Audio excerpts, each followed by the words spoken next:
Yo, what is going on, guys? Welcome back to the channel. My name is Hart for those of you that are new. And today I'll be breaking down this 8-game NBA slate here for Wednesday night on DraftKings. Doing an early look breakdown here, kind of talking through who I like, who I don't like, putting people into my player pool, kind of people I have a lot of interest in. Obviously, the injury news does change the slate. So can't really give too concrete of core plays because it will most likely change. But I will have a good amount of guys I'll kind of touch on and go over who I do really like that most of the time will kind of, stay like that until the slate starts. But make sure to hit that like button and subscribe. Let's get right into it. I did not make a lineup for tonight. I had a ton of work, so wasn't able to get one in, unfortunately. So yeah, jumping right into this breakdown here. But yeah, had a solid night last night. It's nothing too crazy. I got in, I think it was a 1,035th place out of 30,000 in the $4 little MME tournament on DraftKings. Unfortunately, it would have been a great night. Unfortunately, Mega Chalk, Embiid, Luca, Giannis all had insane games. I think they all pretty much went for 80 plus. So it didn't even matter that I had Cat. Didn't even matter that I had Scotty. Didn't even matter I had Kobe White. I mean, I had multiple guys go for 50 and 60 points. But yeah, can't really complain. Nice lineup process there. But yeah, getting into the slate breakdown here for tomorrow, 8-game slate. Hornets, Pistons, 2.5 point spread, 235.5 game total. That's going to be a great game total to target. Two very bad teams. A lot of interesting pieces from that game. Wolves, Wizards, 10.5 point spread, 231 total. Grizzlies, Heat, 9.5 point spread, 214. Blazers, Rockets, 9.5 point spread, 221.5. Cavs, Bucks, 7 point spread, 236.5. Suns, Mavs, 1.5 point spread, 240.5. Another great game environment there. And we get Luka going against the Suns, which is always fantastic to watch because that dude absolutely owns them. Thunder Spurs, 7 point spread, 240.5. Surprised it's not a little bit more here in terms of the spread. And then the Hawks Warriors, 7 point spread, 234 game total. What are we missing? 1, 2, 3, 4, 5, 6, 7, 8. Got all 8. Moving on to this first game here, Minnesota versus Washington. So obviously for Minnesota, it's a fantastic matchup here going against Washington. Obviously, the only risk we have here is the foul trouble, or excuse me, not foul trouble, the blowout risk here. But once again, we're getting Anthony Edwards and Carl Towns at just way too cheap of price tags. I mean, that's kind of the theme for this slate here is if we look at the top dogs, Luka at 11.3, Giannis at 11, SGA at 10.1. I mean, everyone feels a little bit too cheap here. We're kind of in that stretch, going into the All-Star break and then after the All-Star break where, everyone's kind of priced about right. Sometimes the guys at the top are priced a little bit too cheap, but there's not a lot of value to get to because the value is kind of priced up. And we really have to wait on people being ruled out to open up value. Otherwise, it's kind of, a lot of different ways you can kind of go with these slates, which makes it more fun and interesting. But yeah, Anthony Edwards, Carl Towns looks absolutely fantastic. Obviously, Carl Towns went for 62 that last game and they lost. He was amazing for me, one of my core plays. But once again, I think they're both great. Obviously, you don't expect Carl Towns to go out there and have another monster game in a row after going up for 62 points, but still, I mean, Anthony Edwards, I think he was sick. So obviously did not play the best there. So, a couple of days rest should be fine here for going into the game tomorrow, most likely. So I actually prefer Edwards to Towns. I'm assuming Towns is going to be super popular. People are going to chase, but I mean, it's still a fantastic matchup. They both look really, really good. Both really, really cheap. Really, really good options. Gobert is a fine, contrarian option there. Nothing too crazy with him. In terms of the rest of the team, as I always say, there's not much interest for me. I don't think there's a need to get to any of these guys.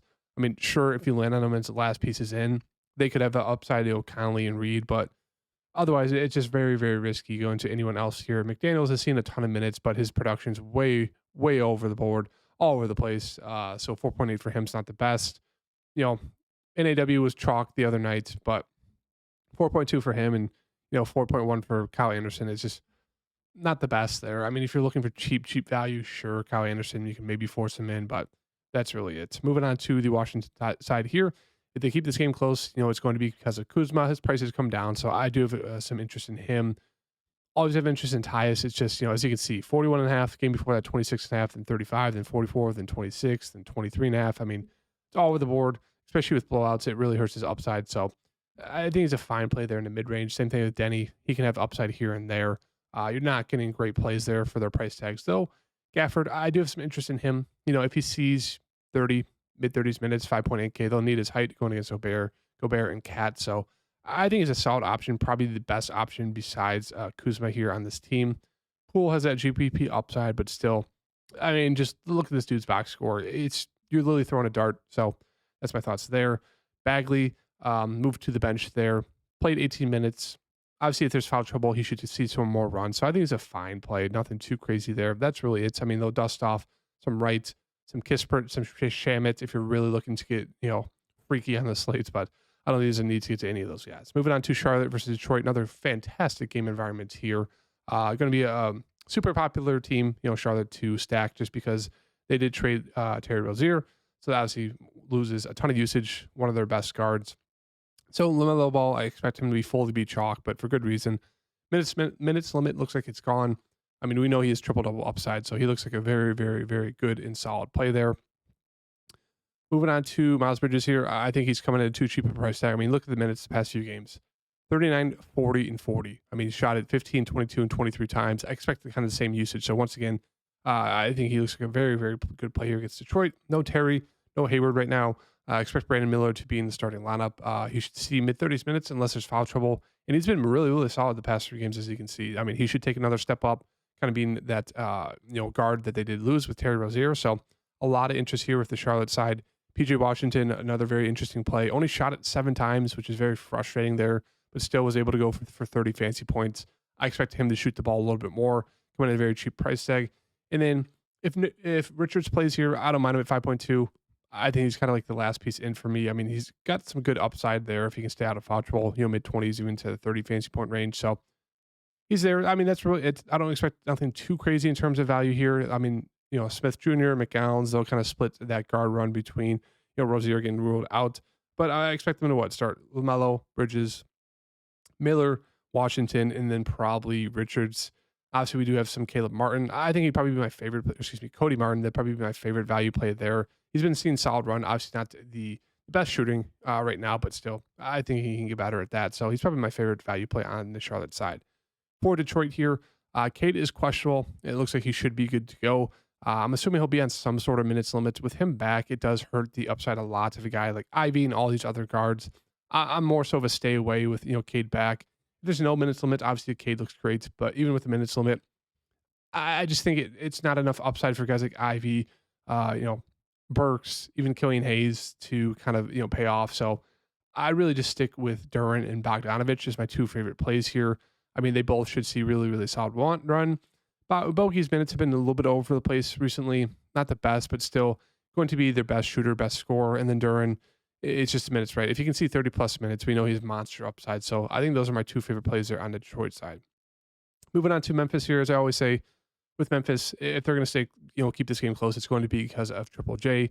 He was in my lineup last night. He had 32 fantasy points in that first quarter, and then he kind of crapped the bed a little bit there. Obviously, 6 steals in the first quarter is insane, but yeah, I would have liked him to do a little bit better. But yeah, as you can see, been very, very solid, and they've been keeping games close besides obviously the Chicago game, but versus Toronto, versus Minnesota, they've been able to keep it close, and he's going to shoot the ball a ton. If it's close, he's got the ability to go for a ton of blocks, so he's always in play. Very strong play there at 8.2 if you do think this game stays close, but obviously blowout risk. Other guy here, Vince Williams, Vince Williams here. As you can see, he's been very, very solid, very, very good. Shot attempts, you'd like a little bit more out of him, but he's a guy who's been stuffed in the stat sheet. So 6.5 for him looks like a fair play. Still really like Luke Kennard here. Finally had a good game there, 34 fancy points, a little bit more scoring, a little bit more playmaking.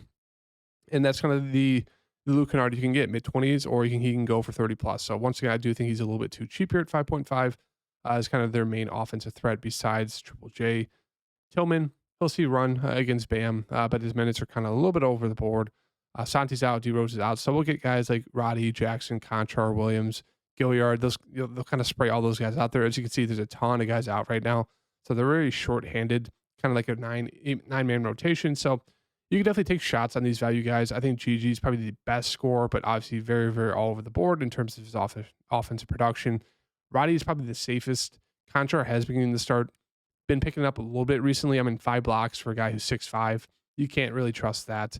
But he's a guy who can stuff the stat sheet at times, but he's just been very non-aggressive. So 4,000, I mean, it's a fair price tag, but don't feel great about it. Same thing as Zaire Williams. You just don't feel great about these guys down here. They're there. They're there if you're looking for cheap value to kind of stuff in a bunch of stars. Moving on to the Miami side here. We'll kind of pick up this speed up this breakdown a little bit. Bam, coming in at a good price tag. Jimmy's solid price tag. See what to see if there's Terry Rozier will be able to join the team tomorrow. I doubt it. So looks like we'll get one game here without Terry. If that's the case, I think Tyler Hero looks the best here. A little bit of a bad game there, 4 for 14, blowout against Orlando, only 12 points. But I mean, in a close game here, he should probably go for 35 plus. So I think he's probably the best option, 7.6. Jimmy and Bam are fine secondary options. Don't think there's a need to get to these, secondary plays. Besides Jimmy or Bam, they're kind of all just there. No more Lowry as well. And then Love, kind of seen a sprinkled amount of minutes in the teens, nothing too crazy. I just to kind of stick with the main three. Moving on to Cleveland here. Once again, no Garland, no Mobley, and there's possibly no Levert. So that's the case. They've been running a very tight rotation. Mitchell, Allen, Strus, Okoro, and then they've been putting in Dean Wade, who's been absolutely god awful, but he's a very cheap value if you want to go to him and hope for that good game. Porter Jr. has seen some minutes. It's kind of increasing recently, 20, 21, and 22. So I don't mind taking a dart throw shot at him. He's been very productive in the minutes he has seen this season. So he's probably my favorite cheap value play. Okoro, I still have interest in him. Kind of disappointing in terms of his minutes that last game, but obviously a huge blowout. So he should see mid-20s, even to 30s minutes. I still think he's a fine value play there alongside Porter Jr. and could be a nice pivot off of him. Merrill, 5.3K. He's been playing better than Strus, so it makes sense to see him priced above Strus. But I mean, if everyone's going to go to Merrill and Strus is going to be there, 205.1 with way less ownership, I'd rather go to Strus. He's just more experience, even though Merrill's been playing better and shooting better, been better overall. That's kind of my split there, and obviously Allen and Mitchell look great. Milwaukee, Giannis is obviously very cheap there at 11K, but obviously with a fully healthy team, I don't think it's a priority. I do think you can definitely go mid-range with this build today on today's slate. But a cheap price tag for Chris Middleton, 6.6. I mean, that's really it. I mean, with this team here, you really only want to take a shot in one of the main three guys there when everyone's fully healthy. Moving on to Portland here. I mean, Simons, as I always say, very, very cheap price tag if they're going to keep the game close because he's going to see 30-plus minutes. He will see, 15-plus shot attempts. And yeah, I mean, he's a good guard. It's just they're a very, very bad team there. So that's kind of the downside there with him. But I really like that price tag. Same thing with Grant. I mean, he's a solid play there. Brogdon, not really sure what he did tonight. But as you can see, they had very, very good 3 games in a row. But yeah, I think they're just started to play against the. Actually, I think the game should be somewhat close to being over. I don't know. But yeah, I mean, Ayton, I think he did bad in the first half today. 6.2K. I mean, if he's going to play a full allotment of minutes here, going against Sengun, not the best matchup for him, but still very cheap for Aiden at 6.2. That's really it. Not a ton of interest in the rest of the team. Moving on to the Houston side, still a very, very cheap price tag here from Sengun, who's absolutely popped off the past, you could say 5 games. So he's going to be a very, very chalky, but a very, very good play there at 8.3. I think Frad's a very, very safe play. I mean, the minutes, right? Like this dude just sees a ton of minutes. It really just comes down to how aggressive is he going to be in offense. There's nights where he's not aggressive, and there's nights like the past 2 where he is aggressive and he can pop off. So that's the risk there with him. With Green, questionable. If he's out, I would assume they move a guy like possibly Thompson or Whitmore into the starting lineup. We'll have to see. I would assume it might be Whitmore. He's been seeing more minutes recently.